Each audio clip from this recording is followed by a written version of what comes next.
ओम शांति। 22 दिसंबर 2024 की अव्यक्त मुरली से होमवर्क। आज की अव्यक्त मुरली है सदा अपने स्वमान में रहना, सम्मान देना, सबका सहयोगी बनना और समर्थ बनाना। तो ये टाइटल आज प्रैक्टिकल में अपने जीवन में चिंतन करना है, लक्ष्य रखना है। स्मृति स्वरूप बन, अचल अडोल स्थिति के आसन पर बैठ, सर्व शक्तियों का दान देकर सर्व की सेवा करनी है। इसके लिए आज हम चिंतन करेंगे निरंतर और नेचुरल स्मृति स्वरूप मैं कहाँ तक रहती हूँ। और दूसरा ये भी चिंतन करेंगे, आज रिफ्लेक्शन करेंगे स्वस्थिति व समर्थ स्वरूप का स्वमान कहाँ तक रहता है। तो ये चिंतन, ये रिफ्लेक्शन करेंगे और इसके साथ चिंतन करेंगे नष्टो मोहा स्मृति लब्धा आत्मा की विशेषताएं क्या होती हैं। और इसके लिए आज हम पुरुषार्थ करेंगे अपने स्वमान में रहने का। स्वमान आज हम पहले लेंगे, मैं भाग्यवान आत्मा हूँ, क्योंकि ब्राह्मण जन्म लेते ही परमात्म पालना का, परमात्म शिक्षा का, परमात्म श्रीमत का भाग्य मिला है। इस नशे में रहना है, मैं कोटों में से कोई आत्मा हूँ। ये दिल में गीत गाते रहना है, पाना था सो पा लिया। हमारे भाग्य को देखकर भगवान भी गीत गाते हैं, वाह बच्चे वाह। तो इस तरह भाग्यवान आत्मा का इस स्मृति स्वरूप बनने के लिए अपने मस्तक पर परमात्म पालना के भाग्य का सितारा देखना है और अपने मस्तक पर शिक्षक के, सत्य शिक्षक की शिक्षा की पालना का सितारा देखना है और श्रीमत का सितारा देखना है। तो जब हम इस स्वरूप में स्थित रहेंगे तब हम व्यर्थ से मुक्त हो जाएंगे और मेहनत से मुक्त हो जाएंगे। तो यही स्वमान को इमर्ज करेंगे, मैं भाग्यवान आत्मा हूँ। दूसरा स्वमान है, मैं जीवन मुक्त आत्मा हूँ। जीवन मुक्त आत्मा स्वमान में रहने के लिए पहले रहना होगा, मैं मेहनत मुक्त आत्मा हूँ।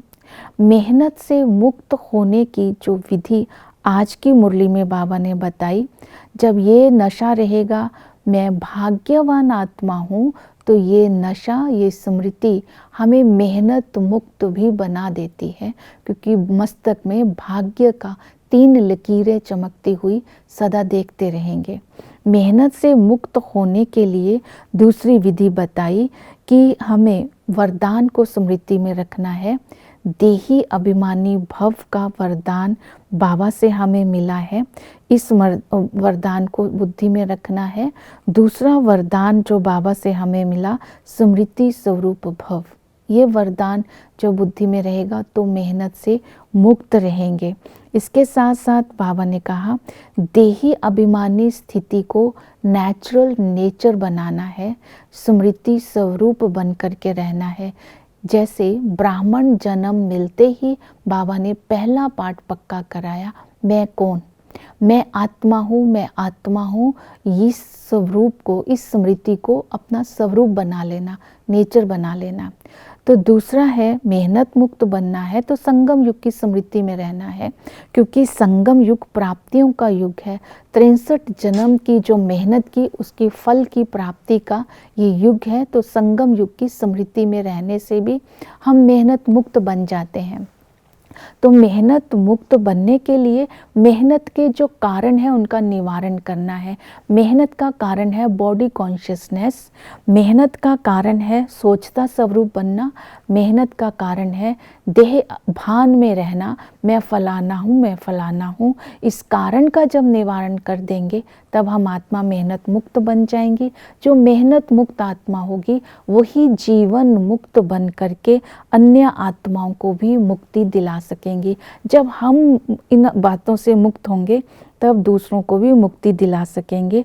तो मैं जीवन मुक्त आत्मा हूँ, मुक्तिदाता बन समय को समीप ला रही हूँ और अन्य आत्माओं को भी मुक्ति दिला रही हूँ। तो मुक्ति के गेट भी तभी खुलेंगे जब हम आत्माएं जीवन मुक्त बनेंगी। तो इसके लिए बाबा ने कुछ शिक्षाएं या कुछ धारणाओं पर अटेंशन दिलवाया। वो धारणाएं है नष्टो मोहा बनना है। नष्टो मोहा बनने के लिए स्वयं को व्यर्थ से मुक्त रखना है और अपने आप को अनासक्त रखना है। दूसरी धारणा है समर्थ बनना है और समर्थ बनाना है। इसके लिए जो स्वमान है उस स्वमान में रहकर दूसरे को सम्मान देना है, तो महिमा लायक बन जाएंगे। तीसरी धारणा करनी है दुआएं देनी है और दुआएं लेनी है। अभी के माननीय बनेंगे तो भविष्य के राज्य अधिकारी बन जाएंगे, पूज्य बनेंगे, तो स्मृति स्वरूप बन करके हर सेवा करेंगे। तो बाबा ने कहा इस समय तुम्हें सहयोगी बनना है, किसी की कमजोरी को नहीं देखना है, सबको गले लगाना है, अर्थात बाप समान बनाना है। तो सेवा करते समय अपने अंदर उमंग उत्साह होना चाहिए, हर्षित मुख होना चाहिए। सेवा करते समय एकाग्रता भी होनी चाहिए, दृढ़ता भी होना चाहिए और संगठन भी होना चाहिए, तब हमारी सेवा में सफलता होगी। तो ये शिवरात्रि में सबको बाप के समीप हम आत्माएं ला सकती हैं। सेवा करने की विधि बताई, वाणी, वृत्ति और वाइब्रेशंस। तो वाणी को तो भूल जाते हैं, लेकिन जो हमारी वृत्ति और स्थिति से वाइब्रेशंस की छाप लगती है वो सबको अनुभव होती है और वो सदा याद रहती है। तो इस विधि से सेवा करनी है। नेक्स्ट बाबा ने बताया कि सेवा करने की विधि है समाधान स्वरूप बनना है। समस्या का समाधान करने के लिए बाबा ने अटेंशन दिलवाया। कैसी भी समस्या हो, हिमालय जैसी बड़ी हो, 100 गुना समस्या स्वरूप हो, चाहे मन की, तन की, व्यक्ति की, साधनों की, प्रकृति की समस्या हो, लेकिन वो सभी है परिस्थिति। तो स्वस्थिति में स्थित होकर के परिस्थितियों पर विजय प्राप्त कर सकते हैं।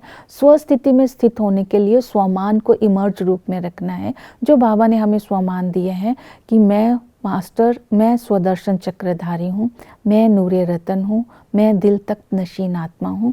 इन स्वमानों का स्वरूप जब बन जाएंगे तब हमारी स्थिति से सेवा होगी। ओम शांति।